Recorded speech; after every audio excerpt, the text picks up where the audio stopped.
எங்கள் வீட்டு பக்கம் ஒரு பழம் விற்கிறவங்க வந்தாங்க. சரி ஒரே ஒரு விளாம்பழம் இருந்தது. அதை மட்டும் எடுத்துக்கிட்டேன் நான். சரி எனக்கு ரொம்ப பிடிக்கும் விளாம்பழம்னாவே. ஸ்கூல் டேஸ்லலாம் இது நான் சர்க்கரை போட்டு சாப்பிடுவேன்.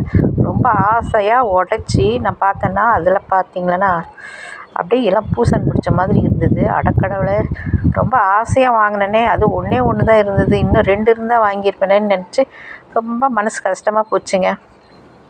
விளாம்பழம் ரொம்ப டேஸ்ட்டாக இருக்குங்க. சர்க்கரை போட்டு இல்லாட்டி வெல்லம் போட்டு சாப்பிட்டா அவ்வளோ நல்லா இருக்கும். இதில் நிறைய சத்து இருக்குதுன்னு நான் கேள்விப்பட்டேங்க. ஒரு புக்கில் படித்தேன். அதாவது கால்சியம், மெக்னீஷியம் இந்த மாதிரி நிறைய சத்துக்கள். இது ஸ்கூல் பக்கத்தில் தான் இது விற்பாங்க. நிறைய இடத்துல ஸ்கூல் பக்கத்துலேயே தான் விற்பாங்க. அந்த டைமில் ஸ்கூல் பிள்ளைங்க பசங்க எல்லாம் இது வாங்கி சாப்பிடுவாங்க. இதுதான் எனர்ஜியே கொடுக்கறது இந்த பழம் தான் அப்படின்னு நான் நினைக்கிறேன். நீங்கள் என்ன நினைக்கிறீங்க வியூவர்ஸ்?